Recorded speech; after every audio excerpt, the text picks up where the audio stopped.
fourth part of trigonometry. Today we are discussing some important ideas of fifth chapter. New measures of angles.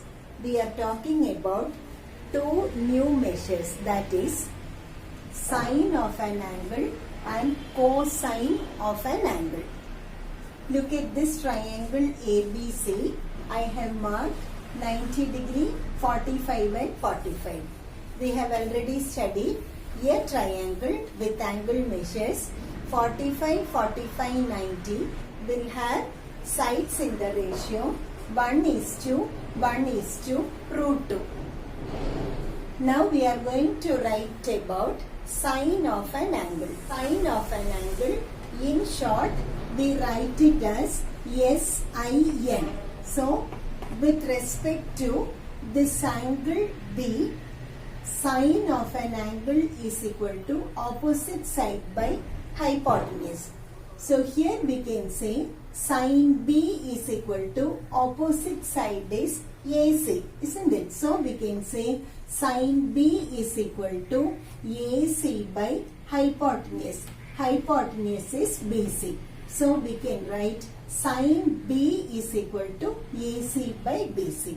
Now, we know angle B is 45 degree. So, we can write sine 45 degree is equal to AC. We know AC is 1 and BC is √2. So, we can say sine 45 is equal to 1 by √2. You should remember these values for doing problems. Okay, look at the second new measure, cosine of an angle. Cosine of B is equal to adjacent side by hypotenuse. Again, come back to the first figure. Let us write cosine B in short as cos B. COS. So, cos B is equal to adjacent side.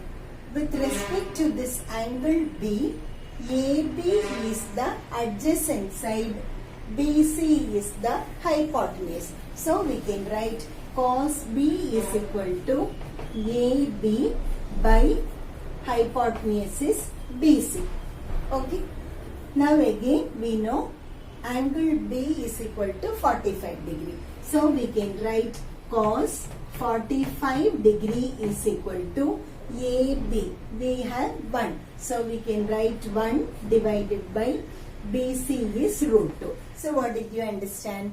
If you have a triangle with angle measures 45, 45 and 90, you can say sine 45 will be equal to 1 by √2 and cos 45 value will be also equal to 1 by √2. Is it clear, children?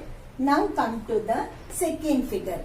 I have drawn a triangle PQR with angle measures 30, 60 and 90. And we have studied already a triangle with angles 30, 60, 90. Sides are proportional to 1:√3:2. So, let us write sine and cos for these two angles. Okay. Now, let us write sine 30 degree. So, you can say sine 30 degree is equal to, for this 30 degree, opposite side is PQ, hypotenuse is QR. So, you get sine 30 is equal to opposite side 1, hypotenuse is equal to 2. Is it clear? Similarly, let us talk about cos 30. Cos 30 is equal to, with respect to 30 degree, adjacent side is PR, hypotenuse is QR. So, you get cos 30 is equal to adjacent side √3, hypotenuse is 2. So, these two values you should remember. Sin 30 is 1 by 2, cos 30 is √3 by 2. We have one more angle, 60 degree. So, let us talk about sin 60 and cos 60. Okay. Now, what is cos 60? We can say cos 60 degree is equal to, for 60 degree, adjacent side is PQ, hypotenuse is QR. So you get cos 30 is equal to 1 divided by 2 and sin 60 is equal to, for 60 degree opposite side is PR, hypotenuse is QR. So you get sin 60 is equal to root 3 by 2. Is it clear? So you have to remember just 3 values. I will repeat. Sin 45 and cos 45 are both equal to 1 by root 2. Okay. Sin 30 and cos 60 are both equal to 1 by 2. Cos 30 and sin 60 are both equal to root 3 by 2. We will use these values in doing problems. Okay. I have written this in a box. You should remember it always. Okay. Sin 30 cos 60 equal to 1 by 2. Sin 45 and cos 45 are both equal to 1 by root 2. Sin 60 and cos 30 are both equal to root 3 by 2. Now look at a problem in page number 108. The length of two sides of a triangle are 8 cm and 10 cm and the angle between them is 40 degree. Calculate its area. I have drawn a rough figure here. Two sides are 8 and 10. Angle between these two is 40 degree. Our question is to find the height. Let us look at the first part of the question and then we will go to the next part where the angle is 140 degree. Okay children, now we know area of a triangle is calculated using the formula half into base into height, isn't it? Now for this triangle, I have taken base to be equal to 8 cm. I have to find out the height, isn't it? Now to find the height, we use this angle 40 degree and our idea of sine. Do you understand? First of all, let us find the height of the triangle. I have named the triangle as ABC. To find the height, we can use sine measure. Okay. From the figure, you can understand sine 40 degree is equal to sine of 40 degrees equal to opposite side by hypotenuse. You know the height is a perpendicular, so you get a right angled triangle here.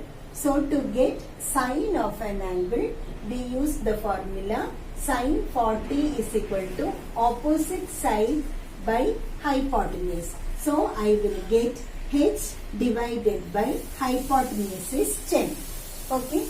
So what is h now? To get h is equal to 10 into sine 40 degree. So this is our height. Now to get sine 40 degree, it will be provided in your question paper. Okay. Now to get sine 40 degree, we use the trigonometric table given at the end of this chapter. Okay.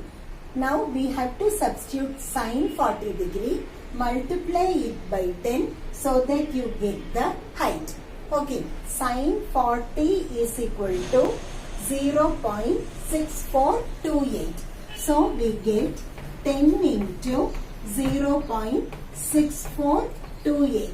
When you multiply, what happens? Decimal point moves after one digit. So you get height is equal to 6.428 centimeter. Let us calculate its area. Area is equal to half BH. So you get half into base into height. That is half into our base is 8. So you get 8 into height is 6.428. 6.428. Let us cancel 2 with 8. So you get 4. Now let us multiply these two numbers. 8 4s are 32. 3 balance 8 plus 3, 11. 1 balance. 16 plus 1, 17. 1 balance. 24 plus 1, 25. So your answer is going to be 25.712 square centimeter. Is it clear to you? Look at the second part of the question, children. When sides are 8, 10 and angle is 140 degree, how do you get the area? Here you should understand, in the case of an obtuse triangle, height lies outside the triangle, isn't it? For the previous problem, that is with 8, 10 and angle between them 40 degree, we got the area as 25.712 square centimeter, isn't it? Now, for this problem also, you will get the same answer. It is because whether the angle is 40 degree or 140 degree, the height is going to remain the same. So, you should remember whether it is a acute angled triangle with angle 40 degree or obtuse triangle with 140 degree, area remains unchanged. Is it clear? More questions we will discuss in our next class. Thank you.